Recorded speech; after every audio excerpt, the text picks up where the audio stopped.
Secretary,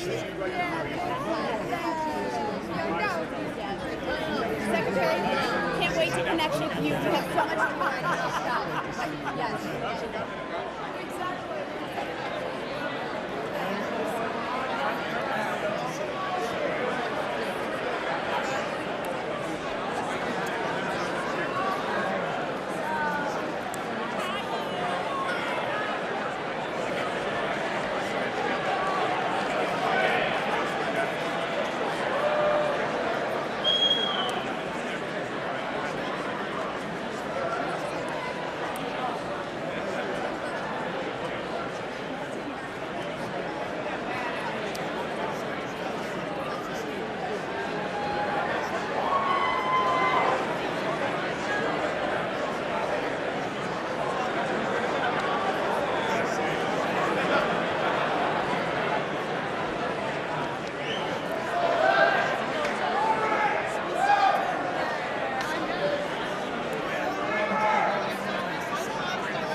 Mr. Speaker, the President of the United States.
Thank you.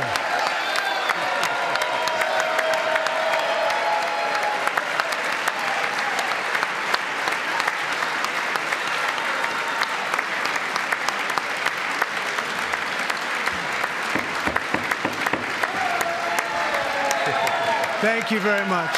Thank you very much. It's a great honor. Thank you very much. Speaker Johnson, Vice President Vance, the First Lady of the United States,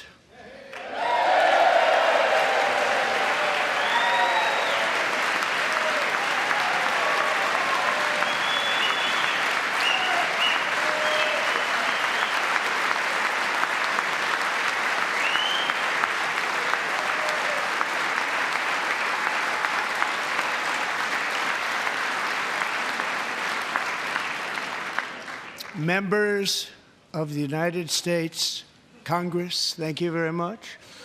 And to my fellow citizens, America is back.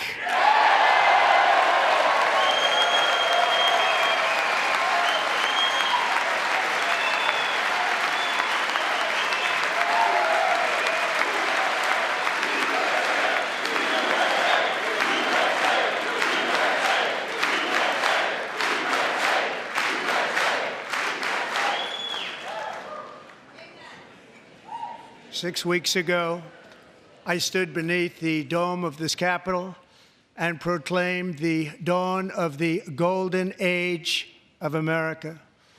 From that moment on, it has been nothing but swift and unrelenting action to usher in the greatest and most successful era in the history of our country. We have accomplished more in 43 days than most administrations accomplished in 4 years or 8 years, and we are just getting started.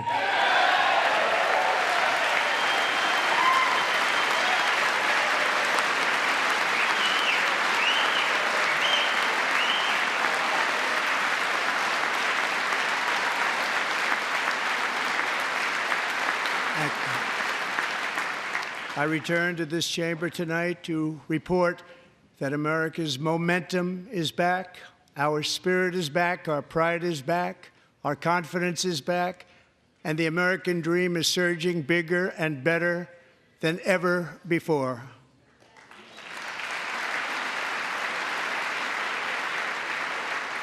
The American dream is unstoppable, and our country is on the verge of a comeback, the likes of which the world has never witnessed and perhaps will never witness again.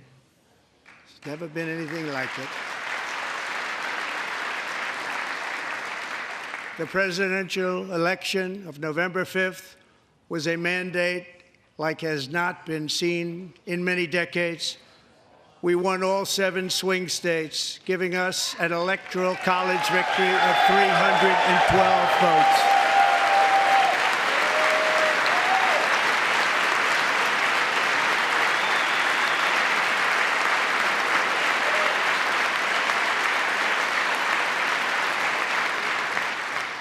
We won the popular vote by big numbers and won counties in our country.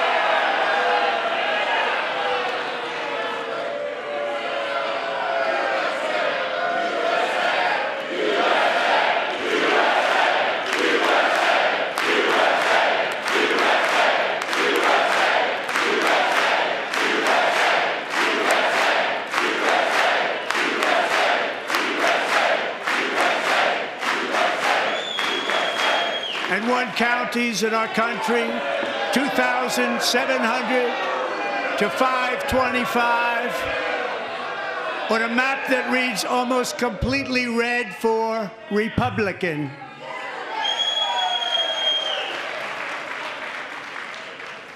Now, for the first time in modern history, more Americans believe that our country is headed in the right direction than the wrong direction. In fact, it's an astonishing record, 27-point swing, the most ever.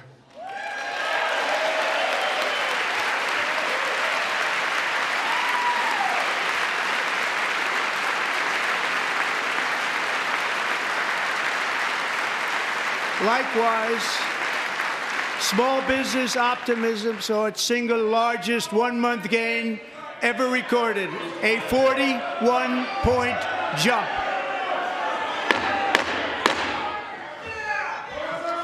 Members are directed to uphold and maintain decorum in the House and to cease any further disruptions. That's your warning.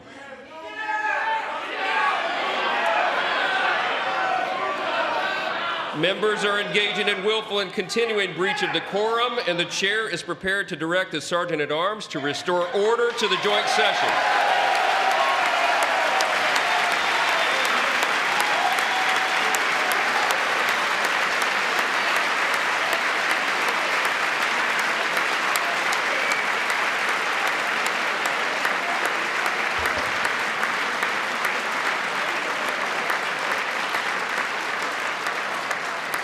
Mr. Green, take your seat. Take your seat, sir. Take your seat.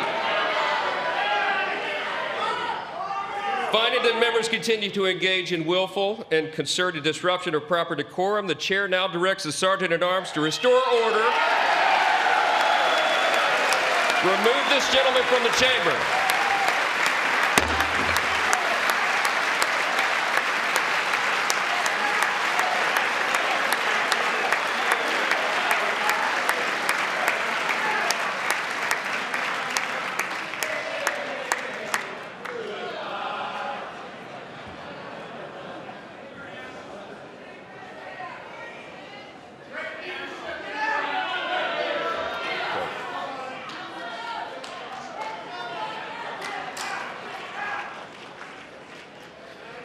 Members are directed to uphold and maintain decorum in the House. Mr. President, you continue. Thank you. Over the past 6 weeks, I have signed nearly 100 executive orders and taken more than 400 executive actions, a record to restore common sense, safety, optimism, and wealth all across our wonderful land. The people elected me to do the job, and I'm doing it.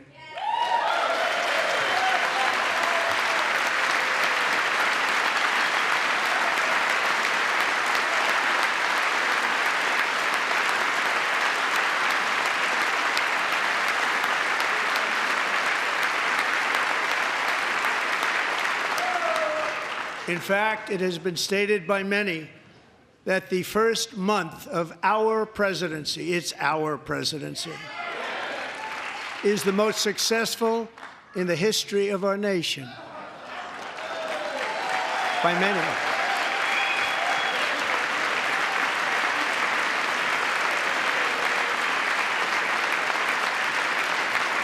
And what makes it even more impressive is that, do you know who number 2 is? George Washington. How about that? How about that? I don't know about that list, but we'll take it. Within hours of taking the oath of office, I declared a national emergency on our southern border, and I deployed the U.S. military and Border Patrol to repel the invasion of our country. And what a job they've done. As a result, illegal border crossings last month were by far the lowest ever recorded, ever.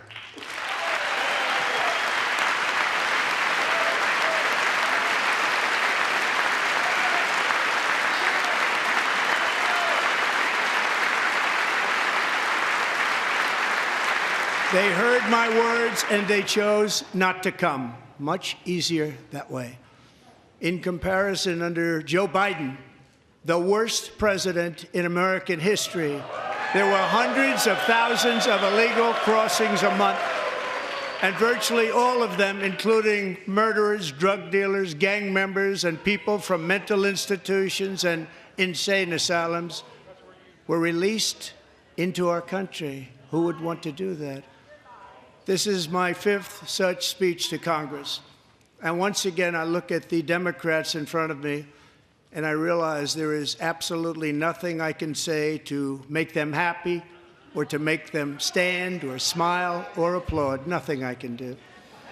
I could find a cure to the most devastating disease, a disease that would wipe out entire nations, or announce the answers to the greatest economy in history, or the stoppage of crime to the lowest levels ever recorded. And these people sitting right here will not clap, will not stand, and certainly will not cheer for these astronomical achievements. They won't do it, no matter what. Five times I've been up here.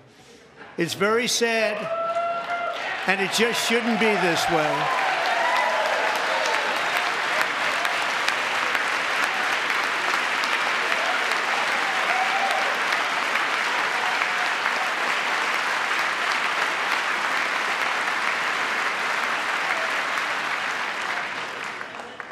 So Democrats sitting before me, for just this one night, why not join us in celebrating so many incredible wins for America? For the good of our nation, let's work together and let's truly make America great again.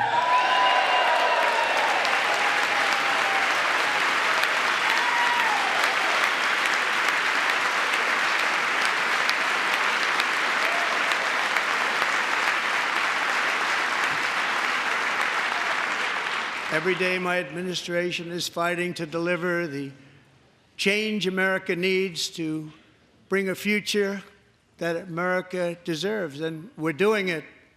This is a time for big dreams and bold action.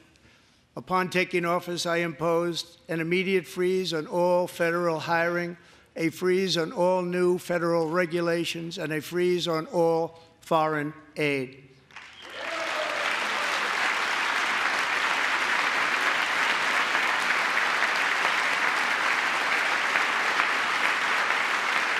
I terminated the ridiculous Green New Scam. I withdrew from the unfair Paris Climate Accord, which was costing us trillions of dollars that other countries were not paying. I withdrew from the corrupt World Health Organization.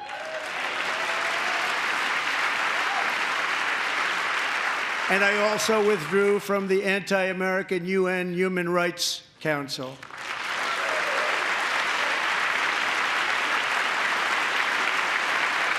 We ended all of Biden's environmental restrictions that were making our country far less safe and totally unaffordable.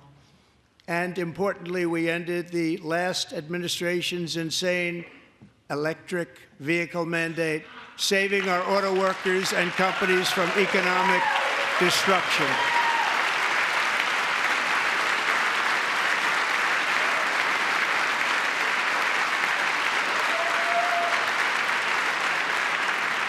To unshackle our economy, I have directed that for every one new regulation, 10 old regulations must be eliminated, just like I did in my very successful first term.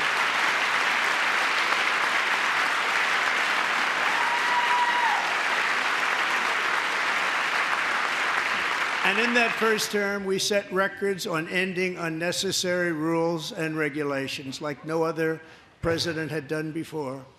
We ordered all federal workers to return to the office. They will either show up for work in person or be removed from their job.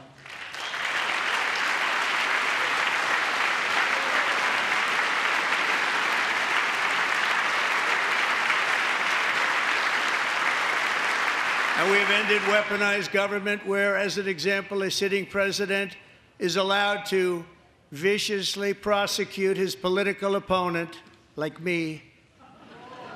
How did that work out? Not too good. Not too good.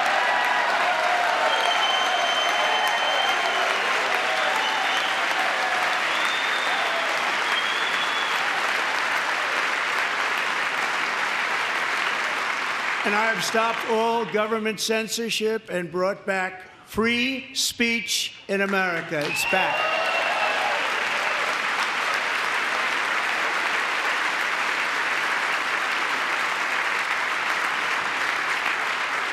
And 2 days ago, I signed an order making English the official language of the United States of America.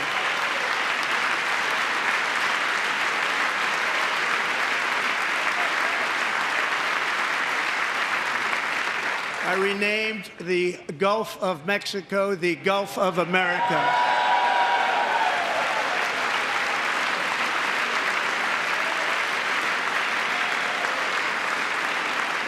And likewise, I renamed, for a great president, William McKinley, Mount McKinley again. Beautiful Alaska. We love Alaska. We've ended the tyranny of so-called diversity, equity, and inclusion policies all across the entire federal government and indeed the private sector and our military. And our country will be woke no longer.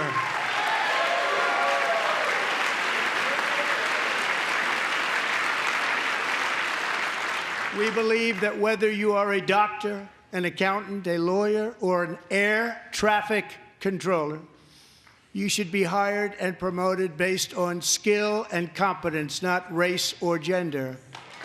Very important.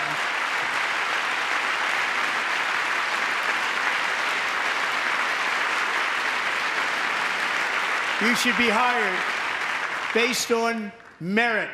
And the Supreme Court, in a brave and very powerful decision, has allowed us to do so. Thank you. Thank you very much.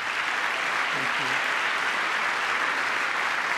you. We have removed the poison of critical race theory from our public schools, and I signed an order making it the official policy of the United States government that there are only two genders, male and female.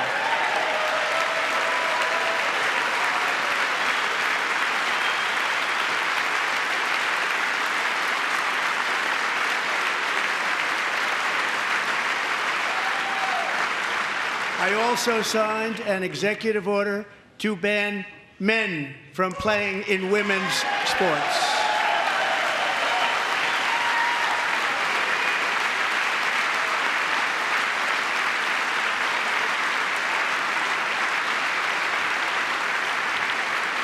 Three years ago, Peyton McNabb was an all-star high school athlete, one of the best, preparing for a future in college sports.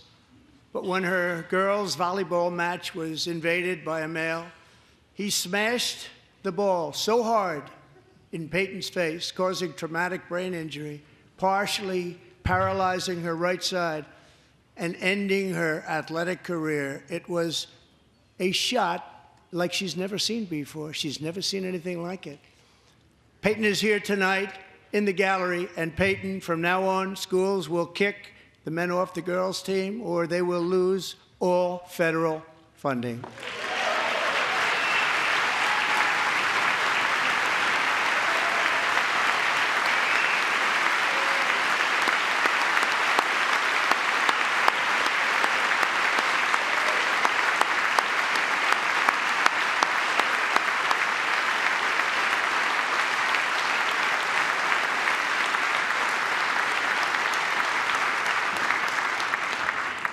And if you really want to see numbers, just take a look at what happened in the women's boxing, weightlifting, track and field, swimming, or cycling, where a male recently finished a long-distance race 5 hours and 14 minutes ahead of a woman for a new record by 5 hours.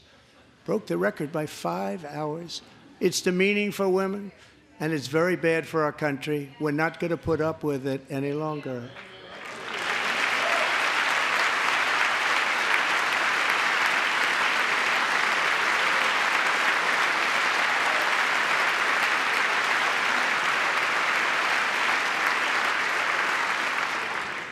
What I have just described is only a small fraction of the common sense revolution that is now, because of us, sweeping the entire world.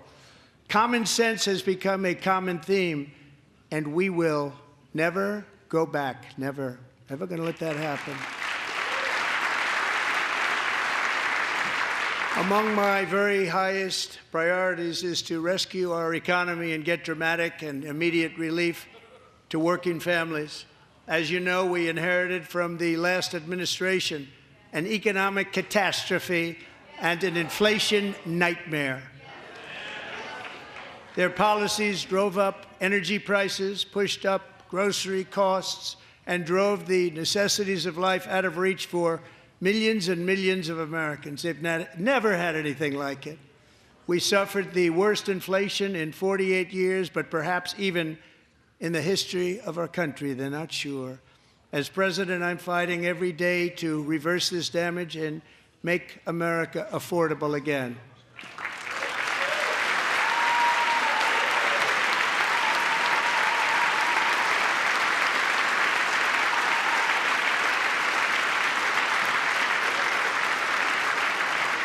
Joe Biden especially let the price of eggs get out of control. The egg price is out of control, and we're working hard to get it back down. Secretary, do a good job on that. You inherited a total mess from the previous administration. Do a good job.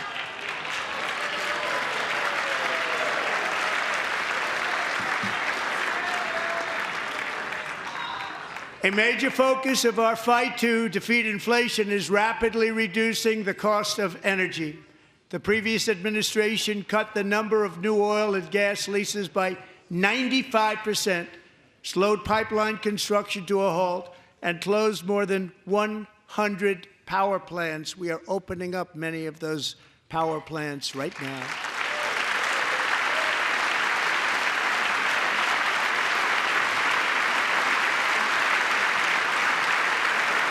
And frankly, we have never seen anything like it. That's why on my first day in office, I declared a national energy emergency. As you've heard me say many times, we have more liquid gold under our feet than any nation on earth, and by far.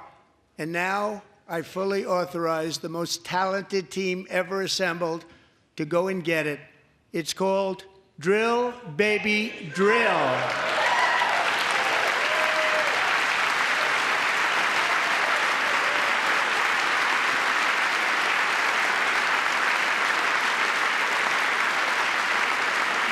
My administration is also working on a gigantic natural gas pipeline in Alaska, among the largest in the world, where Japan, South Korea, and other nations want to be our partner with investments of trillions of dollars each. There's never been anything like that one.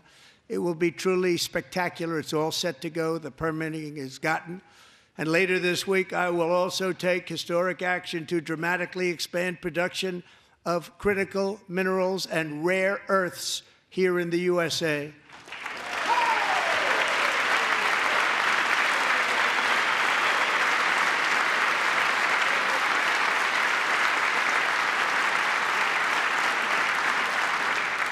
To further combat inflation, we will not only be reducing the cost of energy, but will be ending the flagrant waste of taxpayer dollars.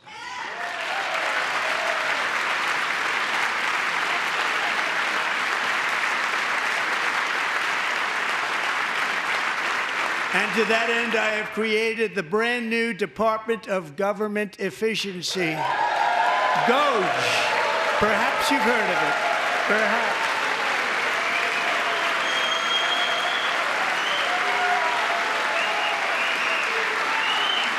Which is headed by Elon Musk, who is in the gallery tonight.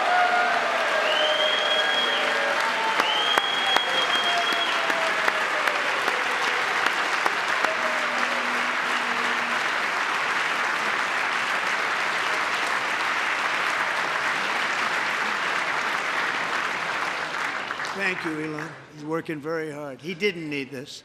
He didn't need this. Thank you very much. We appreciate it. Everybody here, even this side, appreciates it, I believe. They just don't want to admit that. Just listen to some of the appalling waste we have already identified. $22 billion from HHS to provide free housing and cars for illegal aliens. $45 million for diversity, equity, and inclusion scholarships in Burma, $40 million to improve the social and economic inclusion of sedentary migrants. Nobody knows what that is. $8 million to promote LGBTQI+ in the African nation of Lesotho, which nobody has ever heard of.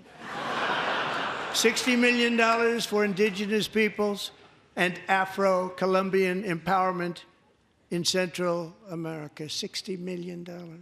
$8 million for making mice transgender. This is real. $32 million for a left-wing propaganda operation in Moldova. $10 million for male circumcision in Mozambique. $20 million for the Arab Sesame Street in the Middle East. It's a program. $20 million for a program. $1.9 billion to recently created Decarbonization of Homes Committee, headed up, and we know she's involved. Just at the last moment, the money was passed over by a woman named Stacey Abrams. Have you ever heard of her? A $3.5 million consulting contract for lavish fish monitoring. $1.5 million for voter confidence in Liberia. $14 million for social cohesion in Mali. $59 million for illegal alien hotel rooms in New York City. He's a real estate developer. He's done very well. $250,000 to increase vegan local climate action innovation in Zambia. $42 million for social and behavior change in Uganda. $14 million for improving public procurement in Serbia. $47 million for improving learning outcomes in Asia. Asia's doing very well with learning. We know what we're doing. We should use it ourselves. And $101 million for DEI contracts at the Department of Education, the most ever paid, nothing even like it. Under the Trump administration, all of these scams, and they're far worse, but I didn't think it was appropriate to talk about them. They're so bad. Many more have been found out and exposed and swiftly terminated by a group of very intelligent, mostly young people, headed up by Elon, and we appreciate it. We found hundreds of billions of dollars of fraud.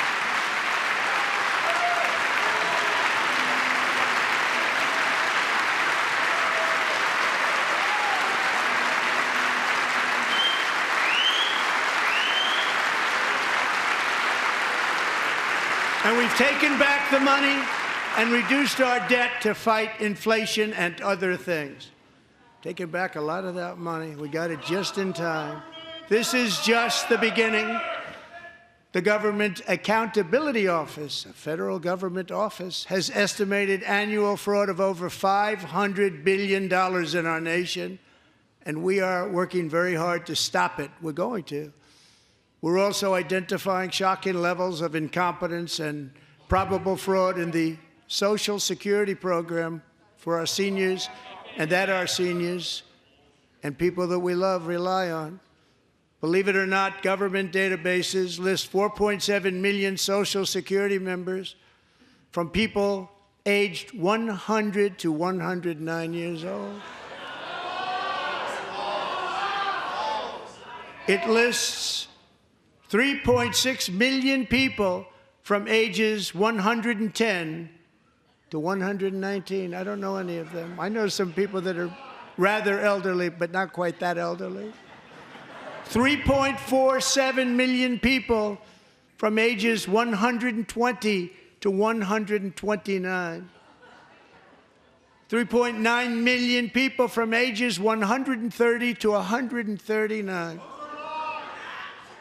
3.5 million people from ages 140 to 149. And money is being paid to many of them, and we're searching right now. In fact, Pam, good luck. Good luck. You're going to find it. But a lot of money is paid out to people because it just keeps getting paid, and nobody does, and it really hurts Social Security and hurts our country. 1.3 million people from ages 150 to 159, and over 130,000 people, according to the Social Security databases, are age over 160 years old. We have a healthier country than I thought, Bobby.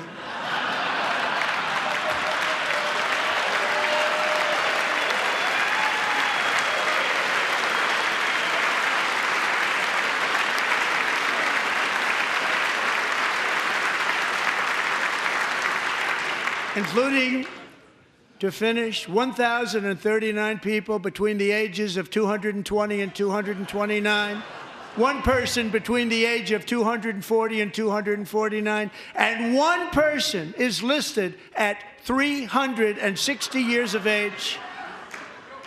More than 100 years older than our country. But we're going to find out where that money's going, and it's not going to be pretty. By slashing all of the fraud, waste, and theft we can find, we will defeat inflation, bring down mortgage rates, lower car payments and grocery prices, protect our seniors, and put more money in the pockets of American families.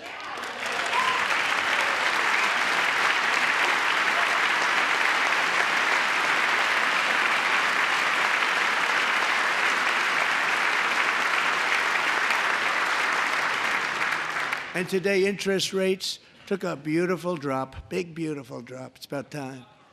And in the near future, I want to do what has not been done in 24 years, balance the federal budget. We're going to balance it.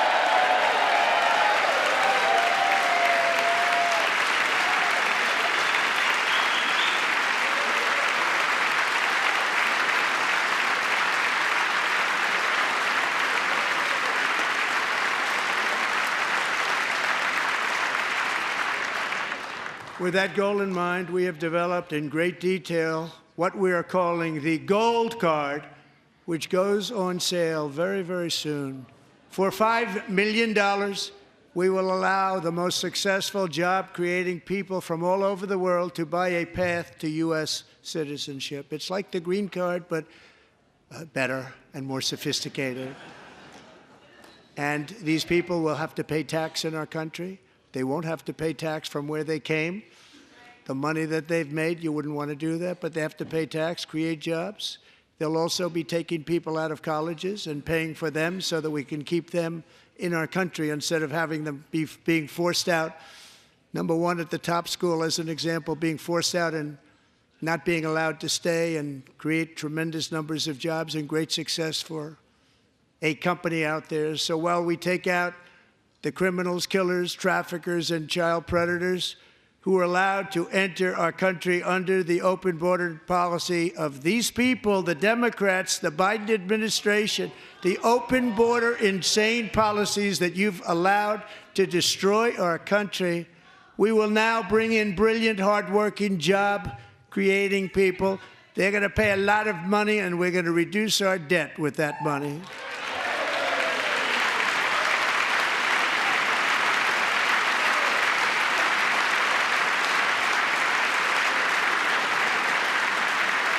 Americans have given us a mandate for bold and profound change.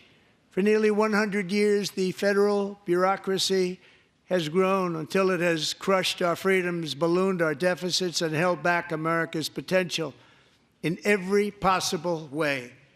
The nation founded by pioneers and risk-takers now drowns under millions and millions of pages of regulations and debt.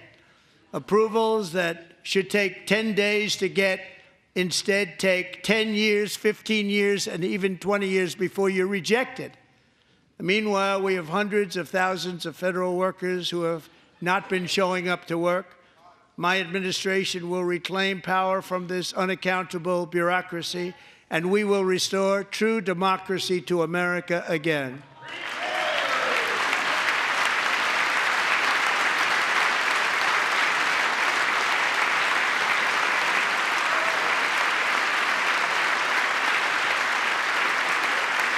and any federal bureaucrat who resists this change will be removed from office immediately.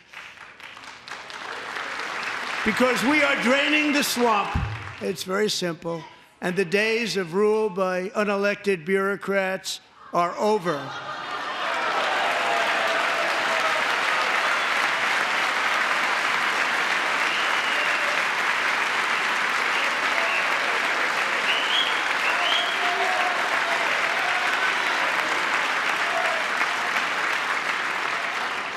And the next phase of our plan to deliver the greatest economy in history is for this Congress to pass tax cuts for everybody. They're in there. They're waiting for you to vote.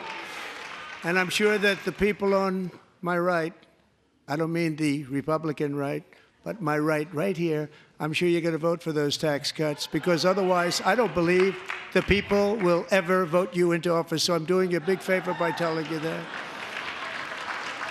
But I know this group is going to be voting for the tax cuts.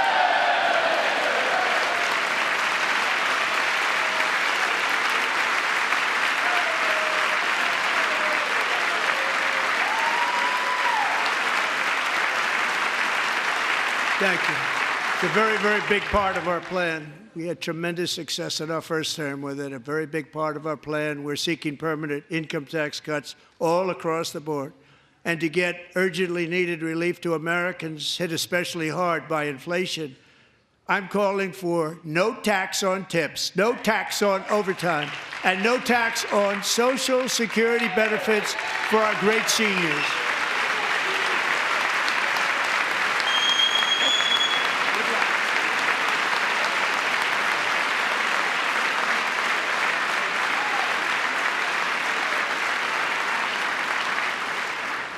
And I also want to make interest payments on car loans tax deductible, but only if the car is made in America.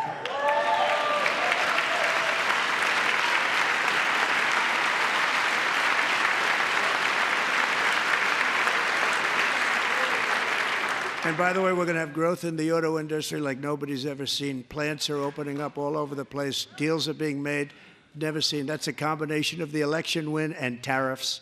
It's a beautiful word, isn't it?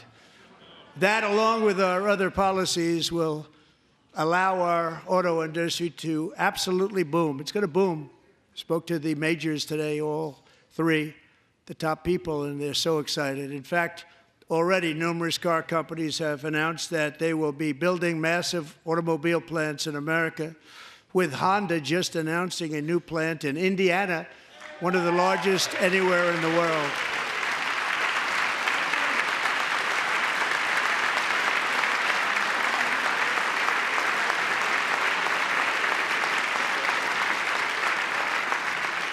And this has taken place since our great victory on November 5th, a date which will hopefully go down as one of the most important in the history of our country.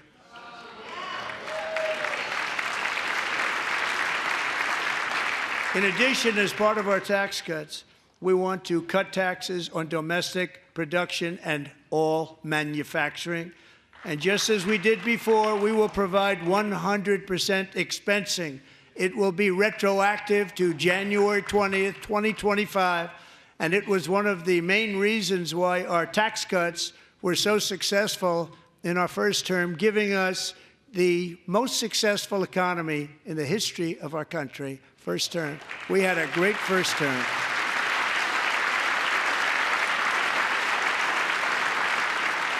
If you don't make your product in America, however, under the Trump administration, you will pay a tariff, and in some cases, a rather large one. Other countries have used tariffs against us for decades, and now it's our turn to start using them against those other countries. On average, the European Union, China, Brazil, India, Mexico, and Canada, have you heard of them? And countless other nations charge us tremendously higher tariffs than we charge them. It's very unfair. India charges us auto tariffs higher than 100%. China's average tariff on our products is twice what we charge them. And South Korea's average tariff is 4 times higher. Think of that, 4 times higher. And we give so much help militarily and in so many other ways to South Korea, but that's what happens. This is happening by friend and foe. This system is not fair to the United States and never was, and so on April 2nd, I wanted to make it April 1st, but I didn't want to be accused of April Fool's Day. That's not, just one day was cost us a lot of money. But we're going to do it in April. I'm a very superstitious person. April 2nd, reciprocal tariffs kick in. And whatever they tariff us, other countries, we will tariff them. That's reciprocal, back and forth. Whatever they tax us, we will tax them. If they do non-monetary tariffs to keep us out of their market, then we will do non-monetary barriers to keep them out of our market. There's a lot of that, too. They don't even allow us in their market. We will take in trillions and trillions of dollars and create jobs like we have never seen before. I did it with China, and I did it with others, and the Biden administration couldn't do anything about it because there was so much money they couldn't do anything about it. We have been ripped off for decades by nearly every country on earth, and we will not let that happen any longer.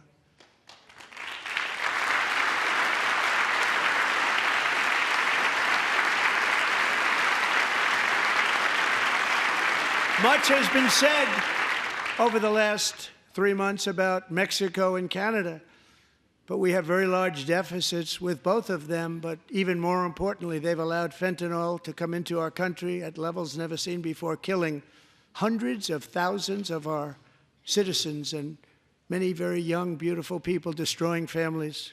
Nobody's ever seen anything like it. They are, in effect, receiving subsidies of hundreds of billions of dollars. We pay subsidies to Canada and to Mexico of hundreds of billions of dollars, and the United States will not be doing that any longer. We're not going to do it any longer.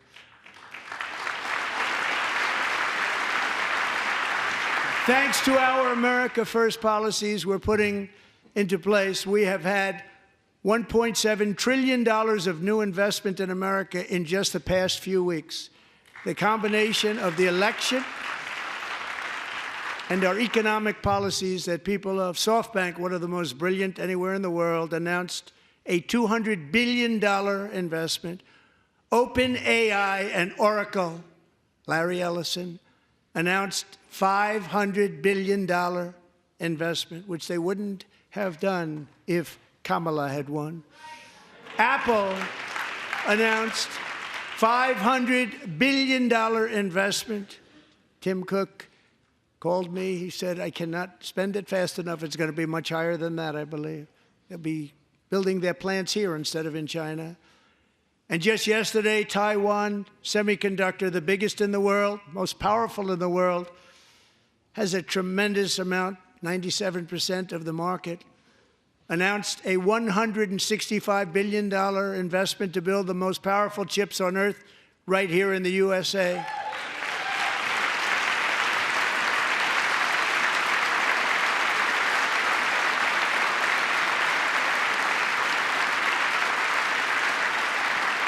And we're not giving them any money. Your CHIPS Act is a horrible, horrible thing. We give hundreds of billions of dollars, and it doesn't mean a thing. They take our money and they don't spend it. All that meant to them, we're giving them no money. All that was important to them was they didn't want to pay the tariffs, so they came and they're building, and many other companies are coming.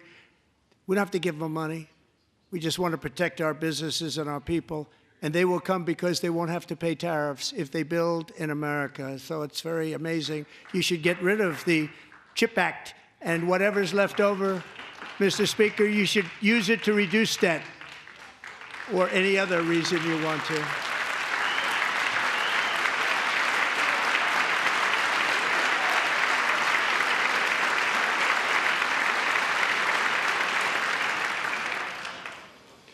Our new trade policy will also be great for the American farmer. I love the farmer,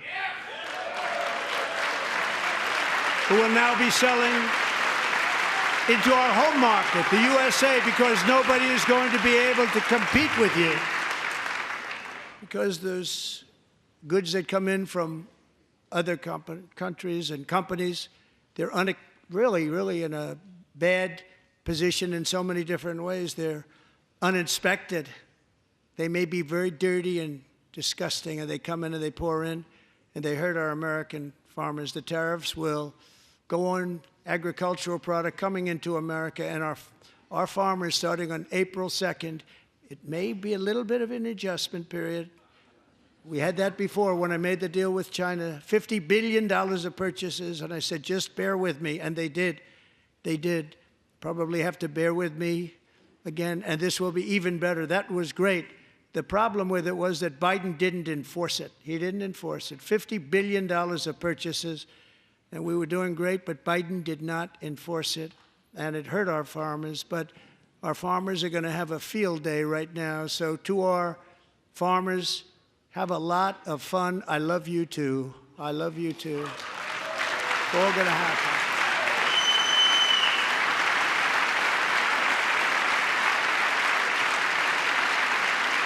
And I have also imposed a 25% tariff on foreign aluminum, copper, lumber, and steel, because if we don't have, as an example, steel and lots of other things, we don't have a military, and frankly, we just won't have a country very long. Here today is a proud American steelworker, fantastic person from Decatur, Alabama, Jeff Denard. Has been working at the same steel plant for 27 years in a job that has allowed him to serve as the captain of his local volunteer fire department, raise 7 children with his beautiful wife, Nicole, and over the years provide a loving home for more than 40 foster children. So great, Jeff.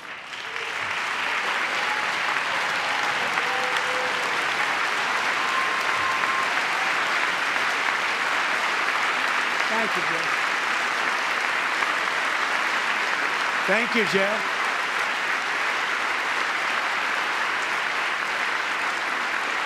Stories like Jeff's remind us that tariffs are not just about protecting American jobs. They're about protecting the soul of our country. Tariffs are about making America rich again and making America great again, and it's happening, and it will happen rather quickly. There'll be a little disturbance, but we're okay with that. It won't be much. No, you're not. Oh. And look where Biden took us, very low, the lowest we've ever been. Jeff, I want to thank you very much. And I also want to recognize another person who has devoted herself to foster care community. She works so hard on it. A very loving person, our magnificent First Lady of the United States.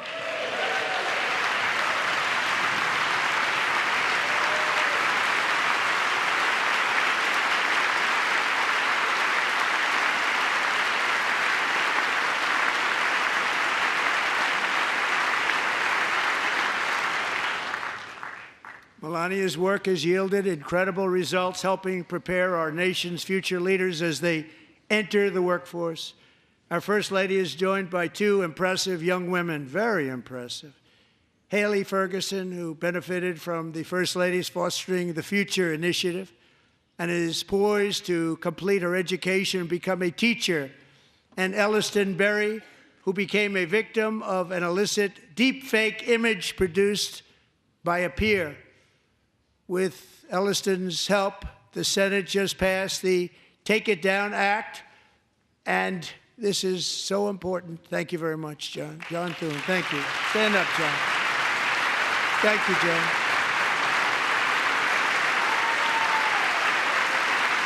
Thank you all very much.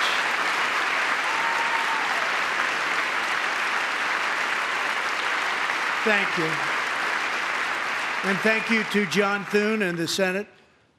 Great job. To criminalize the publication of such images online is a terrible, terrible thing. And once it passes the House, I look forward to signing that bill into law. Thank you. And I'm going to use that bill for myself, too, if you don't mind. Because nobody gets treated worse than I do online. Nobody. That's great. Thank you very much to the Senate. Thank you. But if we truly care about protecting Americans' children, no step is more crucial than securing America's borders. Over the past 4 years, 21 million people poured into the United States. Many of them were murderers, human traffickers, gang members, and other criminals from the streets of dangerous cities all throughout the world. Because of Joe Biden's insane and very dangerous open border policies, they are now strongly embedded in our country, but we are getting them out and getting them out fast.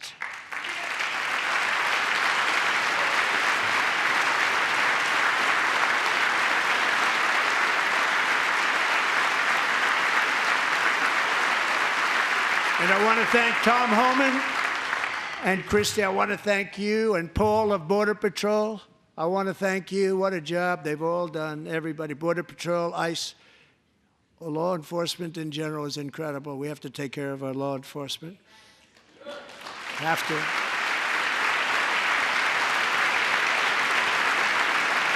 Last year,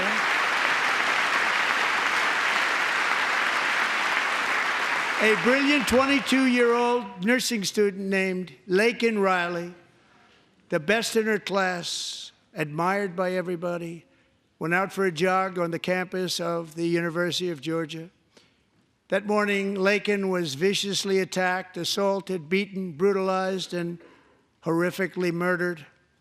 Laken was stolen from us by a savage illegal alien gang member who was arrested while trespassing across Biden's open southern border and then set loose into the United States under the heartless policies of that failed administration. It was indeed a failed administration. He had then been arrested and released in a Democrat-run sanctuary city, a disaster, before ending the life of this beautiful young angel. With us this evening are Laken's beloved mother, Allison, and her sister, Lauren.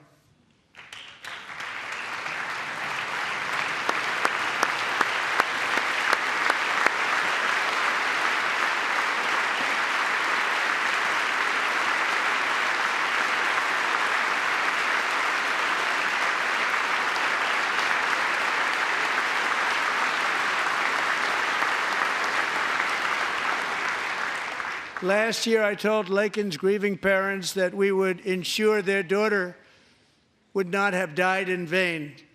That's why the very first bill I signed into law as your 47th president mandates the detention of all dangerous criminal aliens who threaten public safety. It's a very strong, powerful act.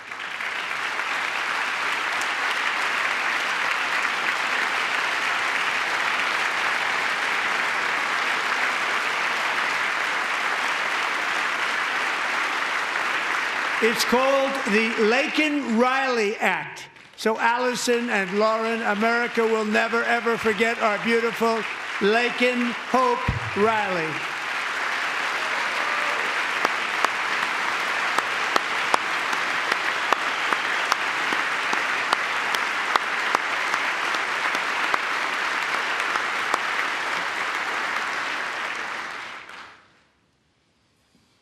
Thank you very much.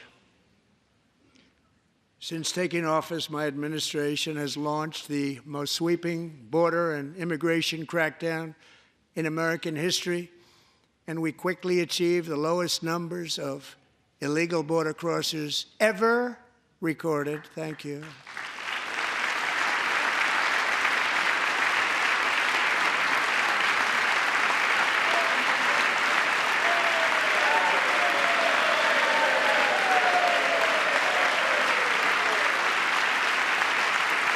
The media and our friends in the Democrat Party kept saying we needed new legislation, we must have legislation to secure the border. But it turned out that all we really needed was a new president.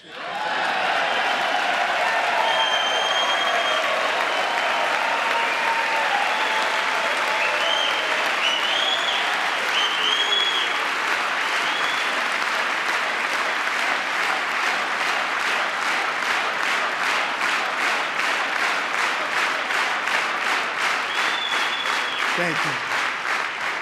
Joe Biden didn't just open our borders, he flew illegal aliens over them to overwhelm our schools, hospitals, and communities throughout the country. Entire towns like Aurora, Colorado, and Springfield, Ohio, buckled under the weight of the migrant occupation and corruption like nobody's ever seen before. Beautiful towns destroyed. Now, just as I promised in my inaugural address, we are achieving the great liberation of America.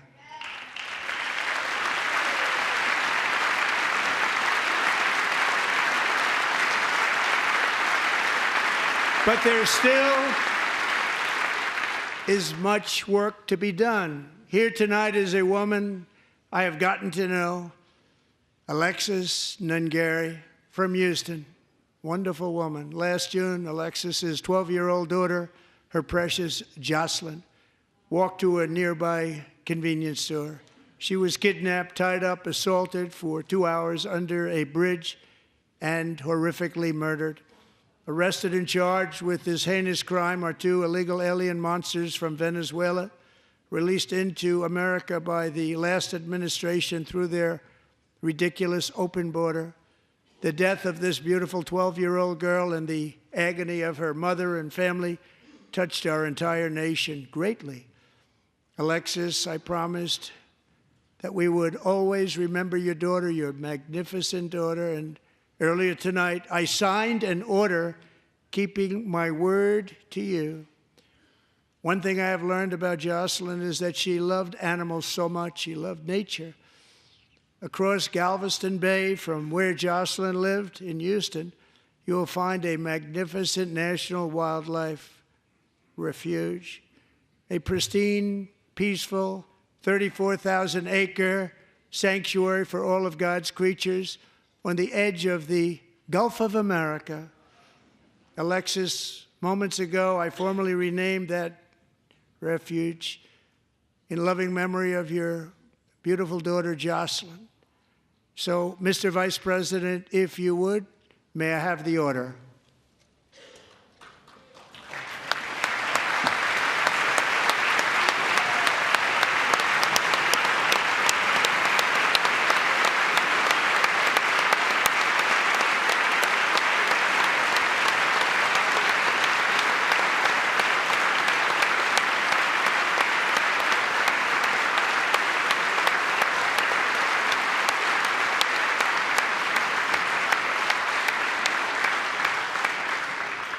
Thank you very much. All 3 savages charged with Jocelyn and Lakin's murders were members of the Venezuelan prison gang, the toughest gang, they say, in the world, known as Tren de Aragua. 2 weeks ago, I officially designated this gang, along with MS-13 and the bloodthirsty Mexican drug cartels, as foreign terrorist organizations.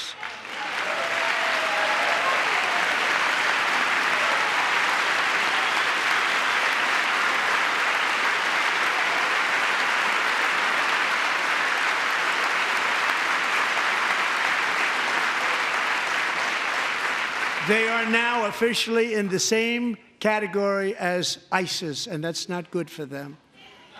Countless thousands of these terrorists were welcomed into the U.S. by the Biden administration.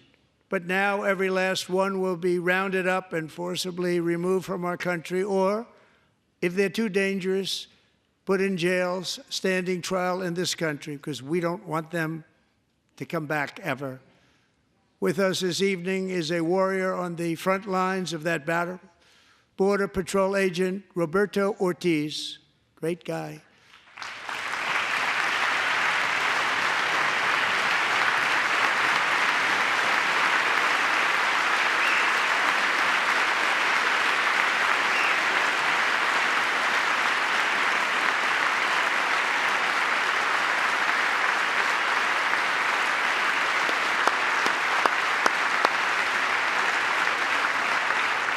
In January, Roberto and another agent were patrolling by the Rio Grande near an area known as Cartel Island. Doesn't sound too nice to me.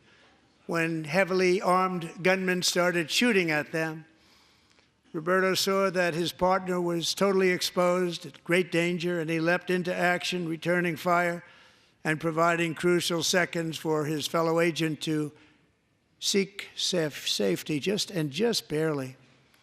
I have some of the prints of that event, and it was not good. Agent Ortiz, we salute you for your great courage and for your line of fire that you took and for the bravery that you showed. We honor you, and we will always honor you. Thank you, Roberto, very much.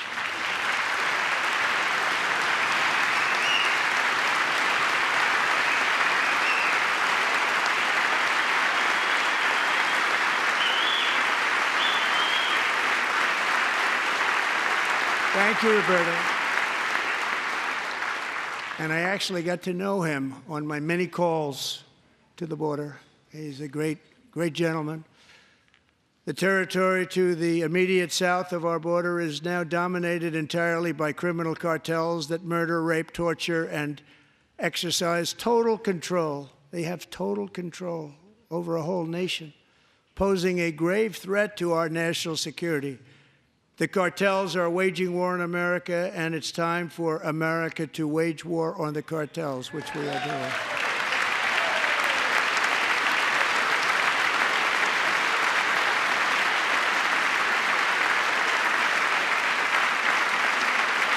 Five nights ago, Mexican authorities, because of our tariff policies being imposed on them, think of this, handed over to us 29 of the biggest cartel leaders in their country. That has never happened before. They want to make us happy. First time ever. But we need Mexico and Canada to do much more than they've done, and they have to stop the fentanyl and drugs pouring into the USA. They're going to stop it. I have sent Congress a detailed funding request laying out exactly how we will eliminate these threats to protect our homeland and complete the largest deportation operation in American history, larger even than current record holder, President Dwight D. Eisenhower, a moderate man, but someone who believed very strongly in borders. Americans expect Congress to send me this funding without delay so I can sign it into law. So, Mr. Speaker, John Thune, both of you, I hope you're going to be able to do that, Mr. Speaker. Thank you. Mr. Leader, thank you. Thank you very much. And let's get it to me. I'll sign it so fast, you won't even believe it.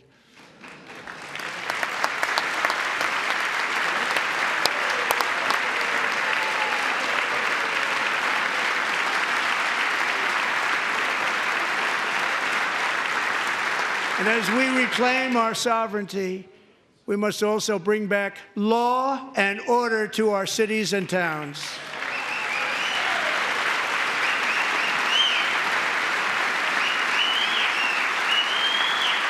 In recent years, our justice system has been turned upside down by radical left lunatics.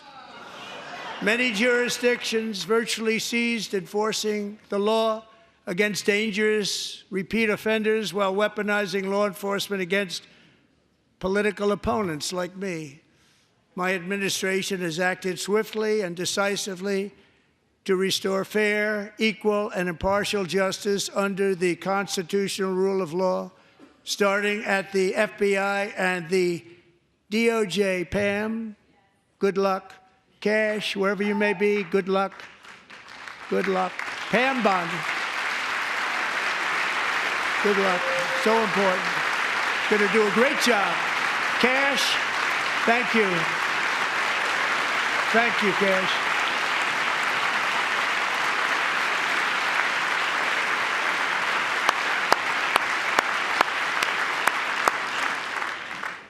They've already started very strong. They're going to do a fantastic job. You're going to be very proud of them.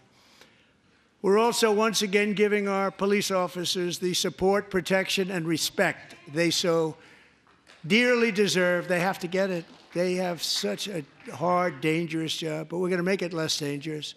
The problem is the bad guys don't respect the law, but they're starting to respect it, and they soon will respect it. This also includes our great fire departments throughout the country. Our firemen and women are unbelievable people, and we'll never forget them. And besides that, they voted for me in record numbers, so I have no choice.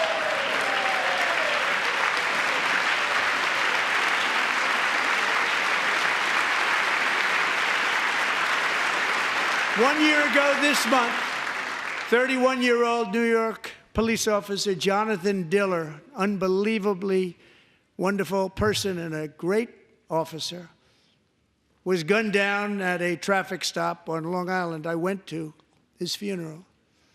The vicious criminal charged with his murder had 21 prior arrests, and they were rough arrests, too. He was a real bad one. The thug in the seat next to him had 14 prior arrests and went by the name of Killer. He was Killer. He killed other people, they say, a lot of them. I attended Officer Diller's service, and when I met his wife and one-year-old son, Ryan, it was very inspirational, actually. His widow's name is Stephanie, and she is here tonight. Stephanie, thank you very much, Stephanie. Thank you very much.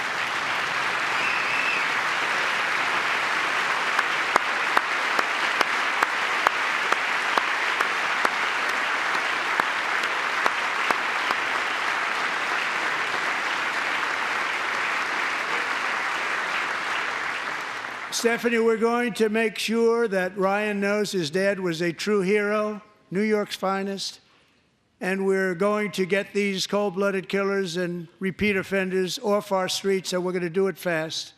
Got to stop it. They get out with 28 arrests. They push people into subway trains. They hit people over the head, back of the head with baseball bats. We got to get them out of here. I've already signed an executive order requiring a mandatory death penalty for anyone who murders a police officer, and tonight I'm asking Congress to pass that policy into permanent law.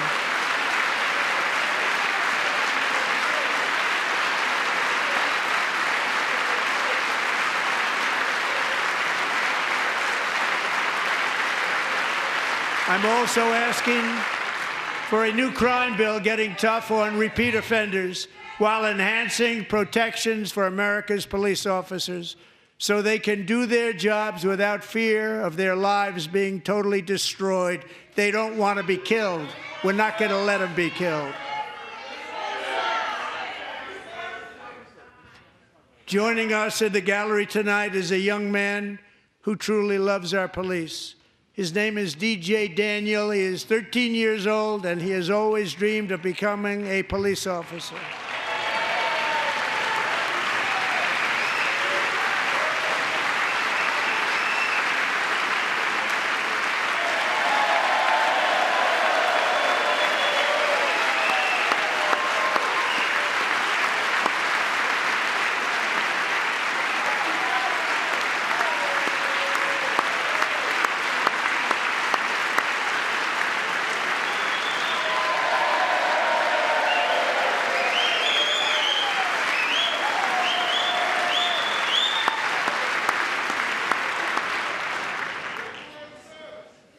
But in 2018, DJ was diagnosed with brain cancer.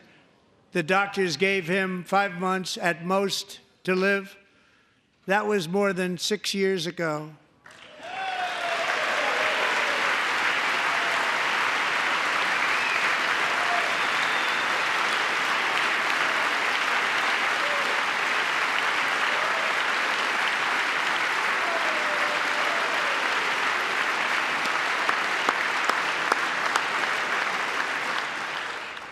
Since that time, DJ and his dad have been on a quest to make his dream come true, and DJ has been sworn in as an honorary law enforcement officer, actually a number of times. The police love him, the police departments love him.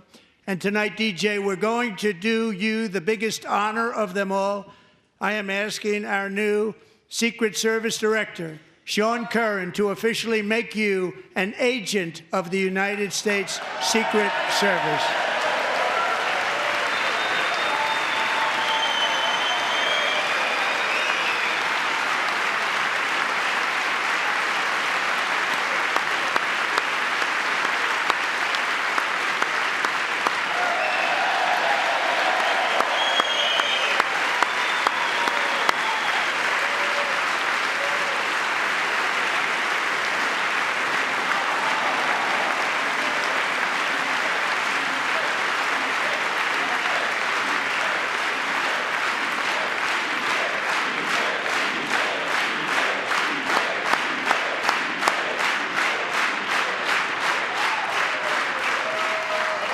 Thank you, DJ.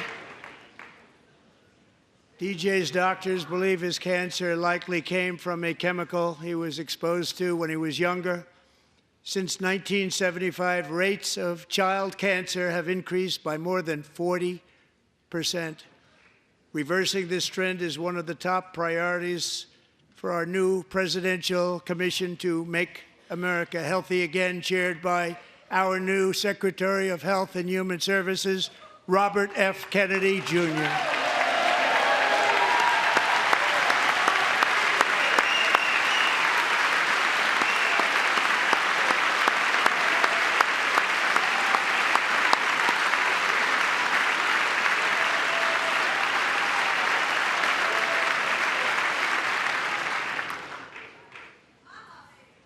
With the name Kennedy, you would have thought everybody over here would have been cheering.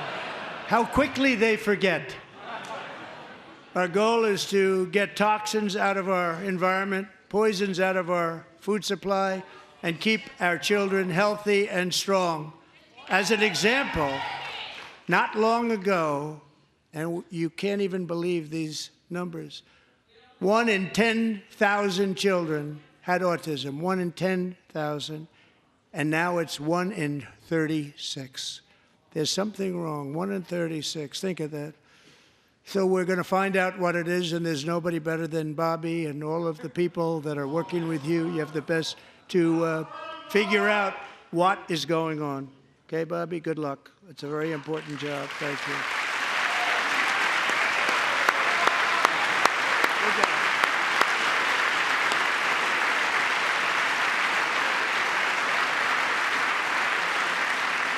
Thank you.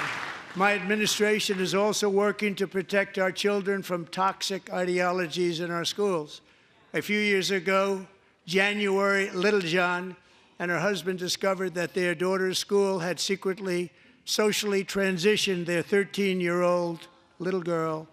Teachers and administrators conspired to deceive January and her husband while encouraging her daughter to use a new name and pronouns. They, them pronoun, actually, all without telling January, who is here tonight and is now a courageous advocate against this form of child abuse. January, thank you. Thank you. Thank you very much.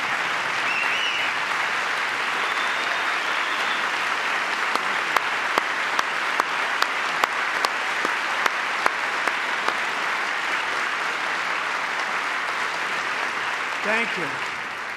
Stories like this are why, shortly after taking office, I signed an executive order banning public schools from indoctrinating our children with transgender ideology.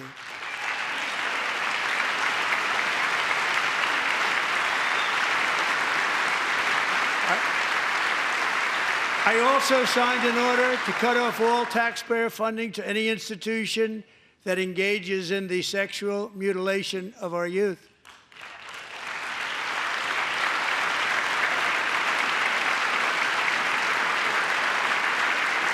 And now I want Congress to pass a bill permanently banning and criminalizing sex changes on children and forever ending the lie that any child is trapped in the wrong body. This is a big lie.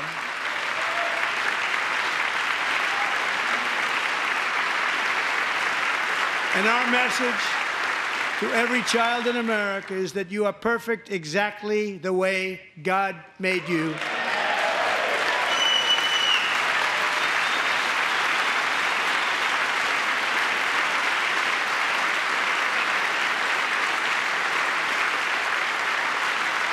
Because we're getting wokeness out of our schools and out of our military, and it's already out, and it's out of our society. We don't want it.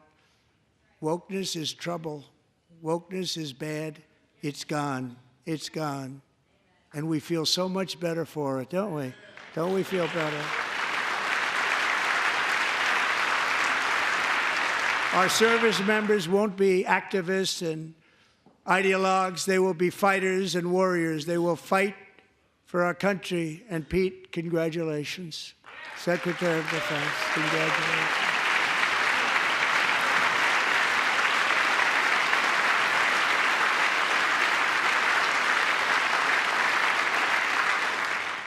And he's not big into the woke movement, I can tell you.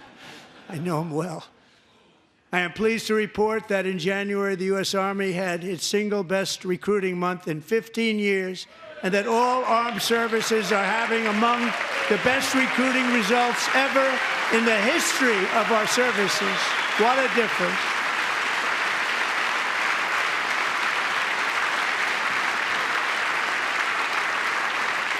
And you know, it was just a few months ago where the results were exactly the opposite. We couldn't recruit anywhere. We couldn't recruit.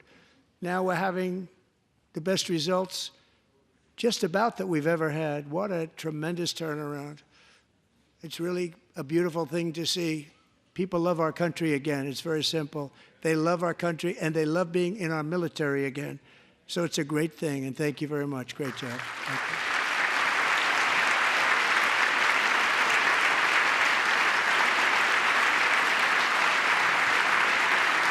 We're joined tonight by a young man, Jason Hartley, who knows the weight of that call of duty.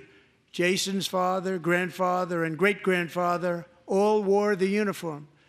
Jason tragically lost his dad, who was also a Los Angeles County Sheriff's deputy when he was just a boy, and now he wants to carry on the family legacy of service. Jason is a senior in high school, a six-letter varsity athlete, a really good athlete, they say, a brilliant student with a 4.46, that's good, GPA. And his greatest dream is to attend the U.S. Military Academy at West Point.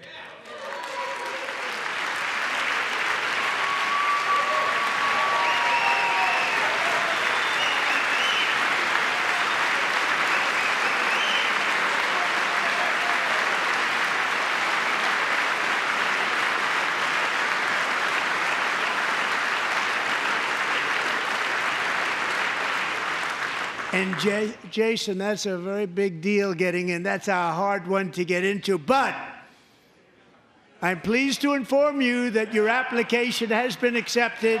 You will soon be joining the Corps of Cadets.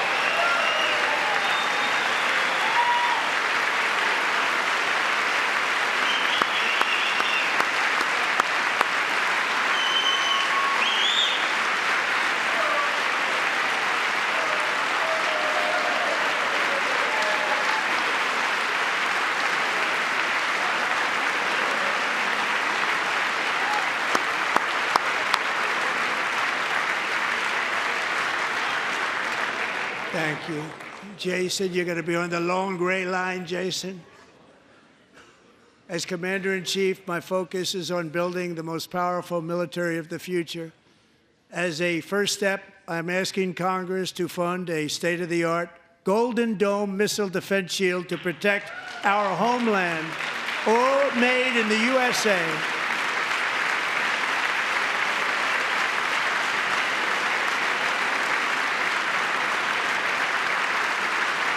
And Ronald Reagan wanted to do it long ago, but the technology just wasn't there, not even close. But now we have the technology. It's incredible, actually.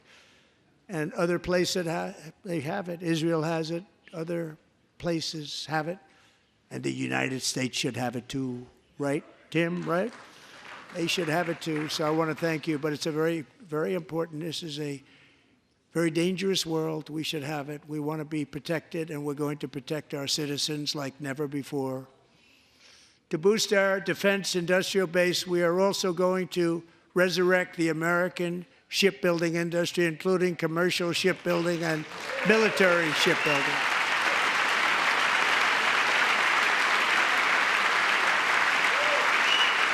And for that purpose, I am announcing tonight that we will create a new Office of Shipbuilding in the White House and offer special tax incentives to bring this industry home to America where it belongs. We used to make so many ships.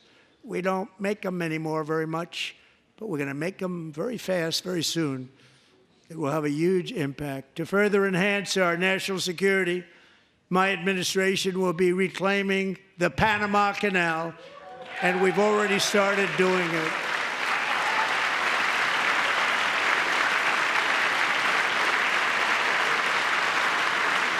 Just today, a large American company announced they are buying both ports around the Panama Canal and lots of other things having to do with the Panama Canal and a couple of other canals.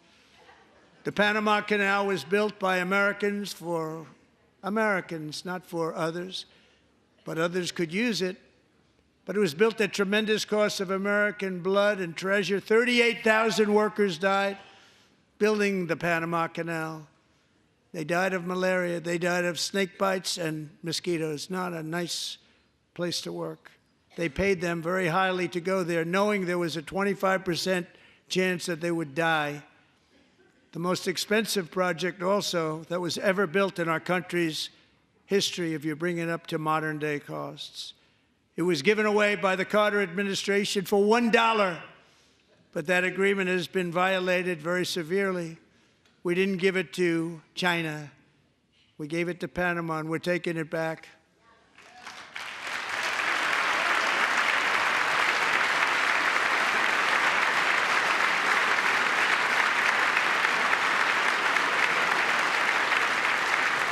And we have Marco Rubio in charge. Good luck, Marco.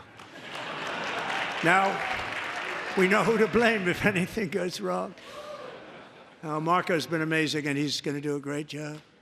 Think of it. He got 100 votes. You know, he was approved with actually 99, but the 100th was this gentleman, and I feel very certain. So let's assume he got 100 votes. And I'm either very, very happy about that or I'm very concerned about it. But he's already proven. I mean, he's a great gentleman. He's respected by everybody, and we appreciate you voting for Marco. He's going to do a fantastic job. Thank you. Thank you. He's doing a great job. Great job. And I also have a message tonight for the incredible people of Greenland. We strongly support your right to determine your own future. And if you choose, we welcome you into the United States of America. We need Greenland for national security and even international security, and we're working with everybody involved to try and get it. But we need it really for international world security. And I think we're going to get it. One way or the other, we're going to get it. We will keep you safe. We will make you rich, and together we will take Greenland to heights like you have never thought possible before.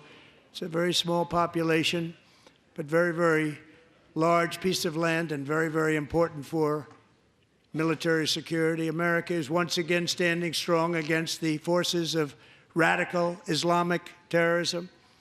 3.5 years ago, ISIS terrorists killed 13 American service members and countless others in the Abbey Gate bombing during the disastrous and incompetent withdrawal from Afghanistan. Not that they were withdrawing, it was the way they withdrew. Perhaps the most embarrassing moment in the history of our country. Tonight, I am pleased to announce that we have just apprehended the top terrorist responsible for that atrocity, and he is right now on his way here to face the swift sword of American justice.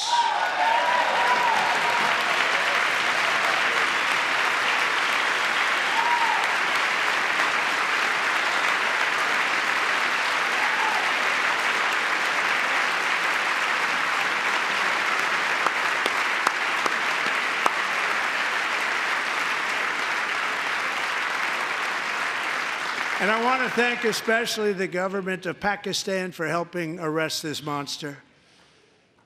This was a very momentous day for those 13 families who I actually got to know very well, most of them, whose children were murdered, and the many people that were so badly, over 42 people, so badly injured on that fateful day in Afghanistan. What a horrible day.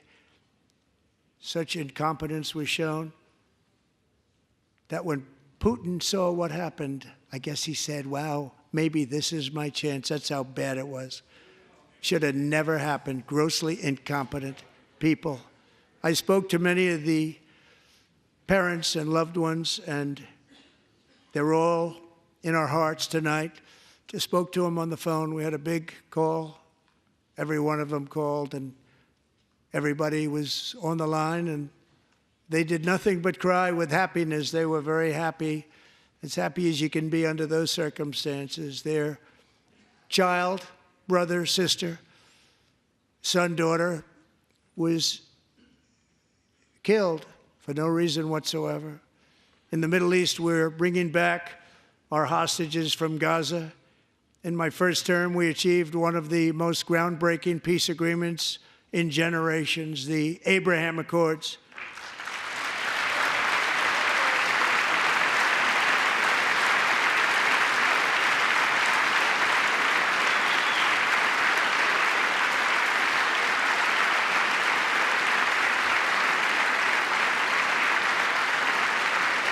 And now we're going to build on that foundation to create a more peaceful and prosperous future for the entire region. A lot of things are happening in the Middle East. People have been talking about that so much lately with everything going on with Ukraine and Russia. But a lot of things are happening in the Middle East. It's a rough neighborhood, actually. I'm also working tirelessly to end the savage conflict in Ukraine. Millions of Ukrainians and Russians have been needlessly killed or wounded in this horrific and brutal conflict with no end in sight. The United States has sent hundreds of billions of dollars to support Ukraine's defense with no security, with no anything.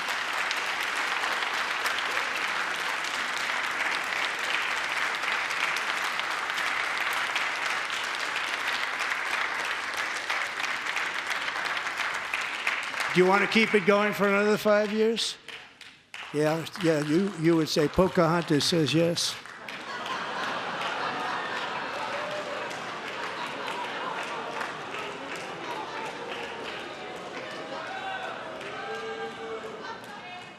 $2,000 people are being killed every single week. More than that. They're Russian young people. They're Ukrainian young people. They're not Americans. But I want it to stop. Meanwhile, Europe has sadly spent more money buying Russian oil and gas than they have spent on defending Ukraine, by far. Think of that. They've spent more buying Russian oil and gas than they have defending. And we've spent perhaps $350 billion, like taking candy from a baby. That's what happened. And they've spent $100 billion. What a difference that is. And we have an ocean separating us, and they don't. But we're getting along very well with them, and lots of good things are happening. Biden has authorized more money in this fight than Europe has spent, by billions and billions of dollars. It's hard to believe that they wouldn't have stopped it and said, at some point, come on, let's equalize. You got to be equal to us. But that didn't happen. Earlier today, I received an important letter from President Zelensky of Ukraine. The letter reads, Ukraine is ready to come to the negotiating table as soon as possible to bring lasting peace closer. Nobody wants peace more than the Ukrainians, he said. My team and I stand ready to work under President Trump's strong leadership to get a peace that lasts. We do really value how much America has done to help Ukraine maintain its sovereignty and independence. Regarding the agreement on minerals and security, Ukraine is ready to sign it at any time that is convenient for you. I appreciate that he sent this letter, just got it a little while ago. Simultaneously, we've had serious discussions with Russia and have received strong signals that they are ready for peace. Wouldn't that be beautiful? Wouldn't that be beautiful?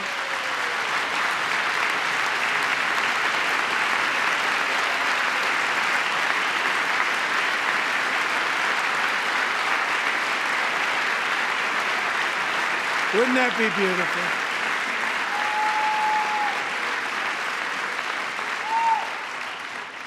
It's time to stop this madness. It's time to halt the killing. It's time to end this senseless war. If you want to end wars, you have to talk to both sides. Nearly 4 years ago, amid rising tensions, a history teacher named Mark Fogel was detained in Russia and sentenced to 14 years in a penal colony. Rough stuff. The previous administration barely lifted a finger to help him. They knew he was innocent, but they had no idea where to begin. But last summer, I promised his 95-year-old mother, Malphine, that we would bring her boy safely back home. After 22 days in office, I did just that, and they are here tonight.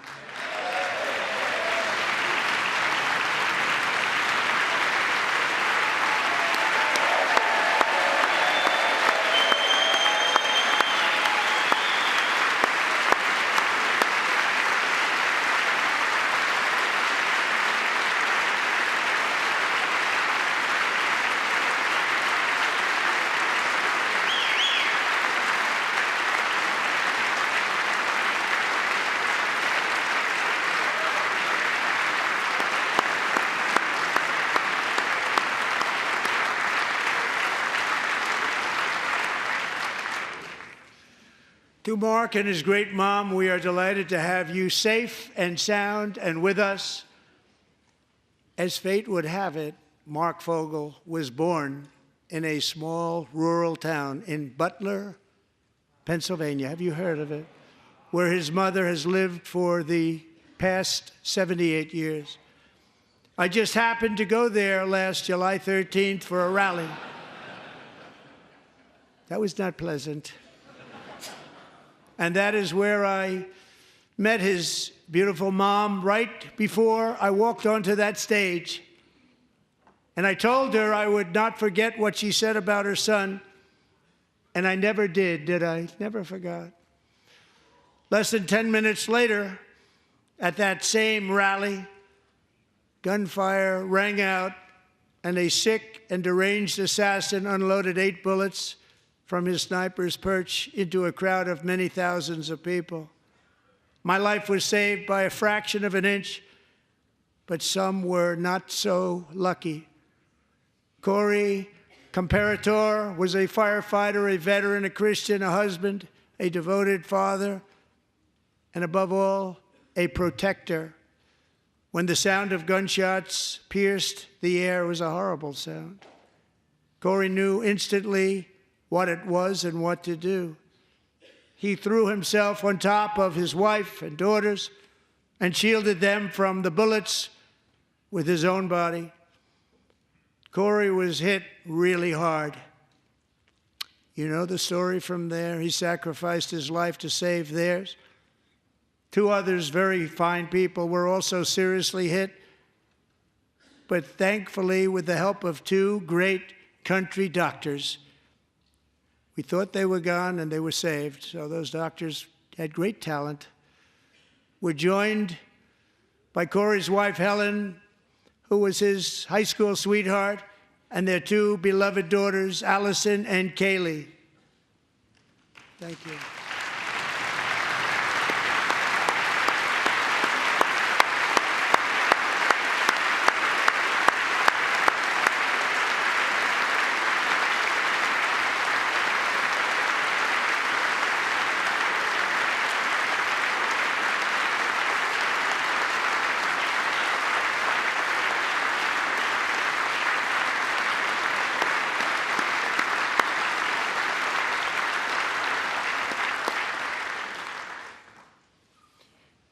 To Helen, Allison, and Kaylee, Corey is looking down on his 3 beautiful ladies right now, and he is cheering you on. He loves you. He is cheering you on. Corey was taken from us much too soon, but his destiny was to leave us all with a shining example of the selfless devotion of a true American patriot. It was love like Corey's that built our country, and it's love like Corey's that is going to make our country more majestic than ever before. I believe that my life was saved that day in Butler for a very good reason. I was saved by God to make America great again. I believe that. Thank you. Thank you.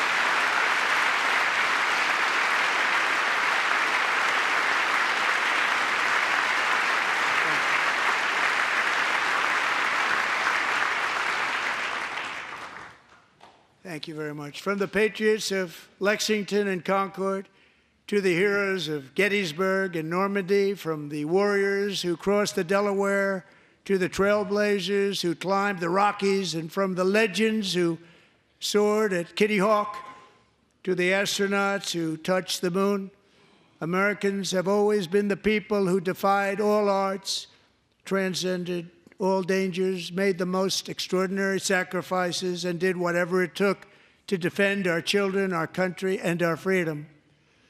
And as we have seen in this chamber tonight, that same strength, faith, love, and spirit is still alive and thriving in the hearts of the American people.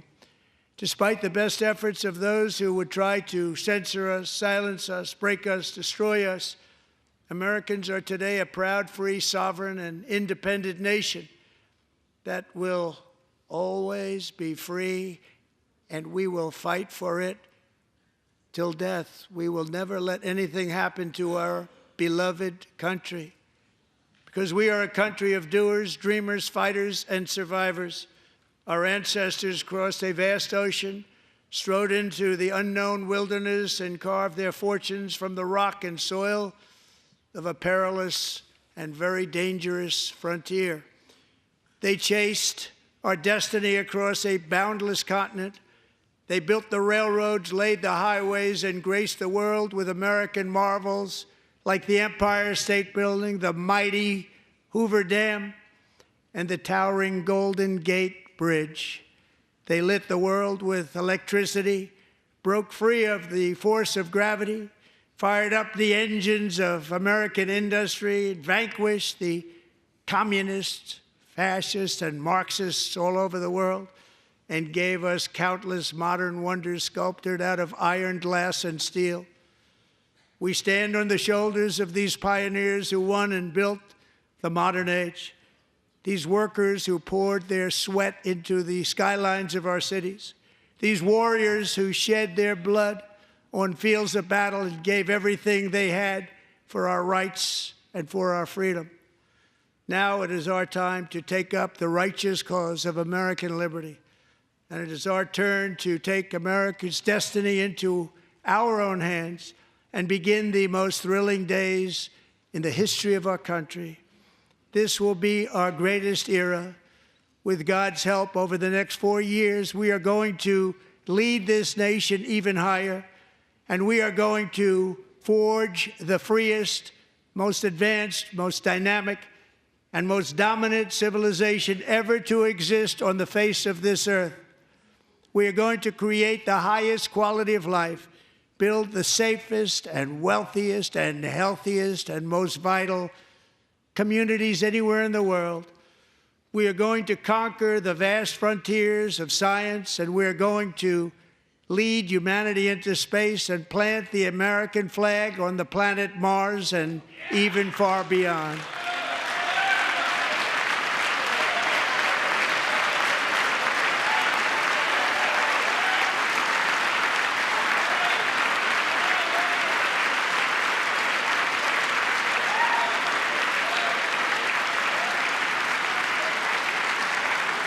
And through it all, we are going to rediscover the unstoppable power of the American spirit. And we are going to renew unlimited promise of the American dream.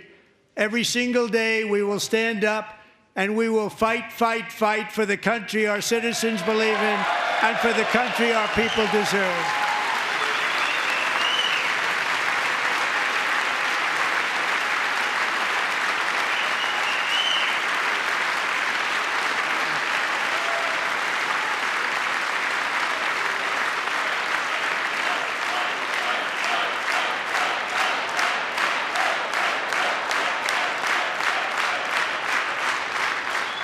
My fellow Americans, get ready for an incredible future, because the golden age of America has only just begun.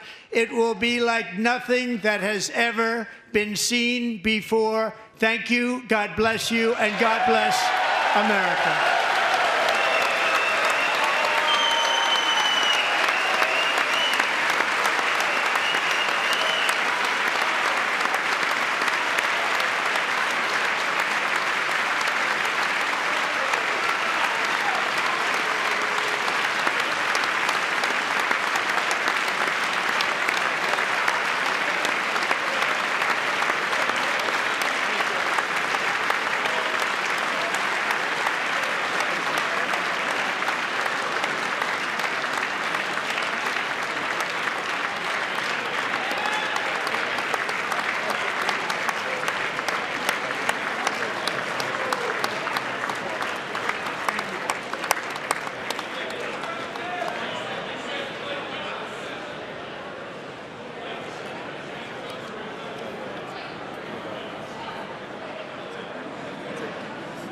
Thank you very much. Great job. Thank you.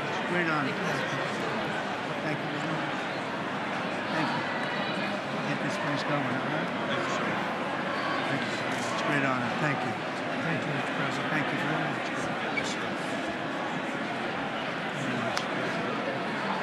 Thank you very much. Appreciate it. Thank you. I'll see you soon. Teaching young people to love America. Well, I'm trying to. Great guy. Thank you. That's your favorite. Thank you. Thank you. Thank you very much. Appreciate it. Howard. Thank you again. Thank you again. Won't forget. So good. Yeah, it's good. So good, sir. Thank you. Thank you. Terrific, Mr. Really terrific. Really outstanding. Thanks. Thank you. Yes, sir. Thank you. Good job. Good job, Mr. President. Thanks. Thank you. We got you. Great speech. Mr. President, one of your best speeches. Thanks again, Mr. President. Thank you, Mr. President. Thanks for the phone call last night, too. Thank you. Absolutely. You know that. Thank you very much.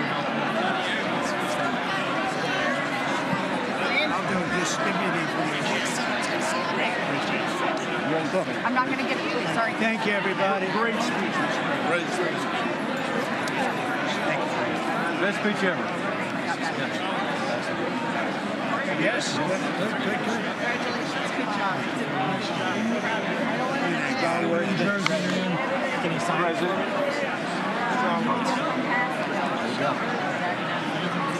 President Roger Williams, thanks for the call. I love Roger Williams. Thank you.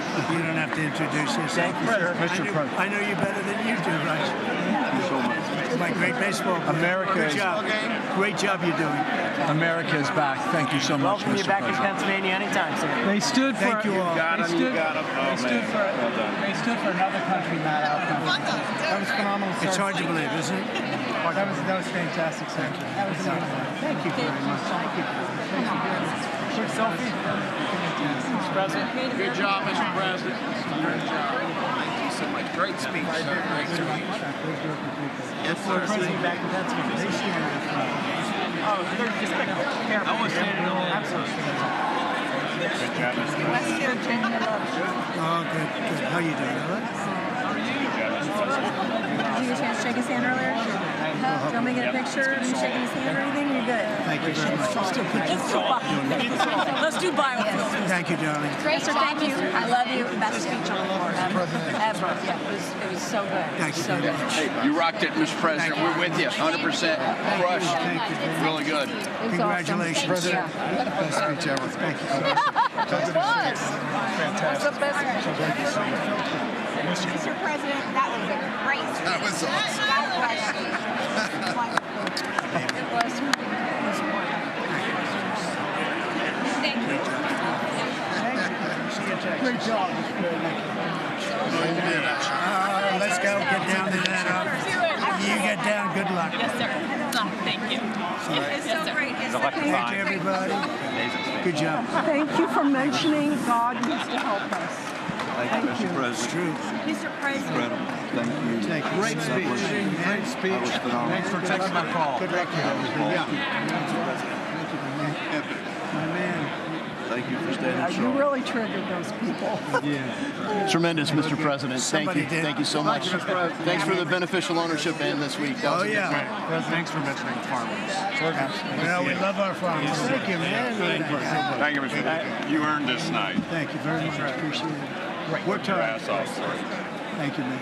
Proud of you. Thank you, Mr. President. Thank you so much. Thank you. Great again, brother. Thank you. Good being here for you. I did indeed. You better believe it. Very well I done, did a good sir. endorsement. President, home run. Thank you very much. job. You killed it. Thank you, Mr. President. Thank you, everybody. You did great. Thank you. Good job. Thank you. Great to see you. Slam dunk. You're doing good. Thank you, sir. You did amazing, per usual. Thank you. I'll see you. Thank you. Yes, sir. Thank you. Say cheese. Thank you. Love you, Mr. President. Yes. Thank you, everybody. Look at this beautiful New congressman from Eastern Washington. We've never met. Oh, Michael that's Baumgartner. great. I was one of Mike Leach's best friends. Oh, that's He thinks good. very Oh, highly of Mike you. was terrific. Tremendous. He Yeah. was a great guy. Great What a speech. great- Great. Thank you. Thank you very much. Mr. Jr. You did a great job. Yeah, thank you very much. Home run, Mr. There's my President. guy. Home run. Home run. That was a good one. President, good to see you, sir. Appreciate it. Good job. Thank you very much. Looking good. Look at him. I need to talk to you about some buildings, some public buildings. You let me know. I will. Thank you, sir. Mr. President. Gus, crazy.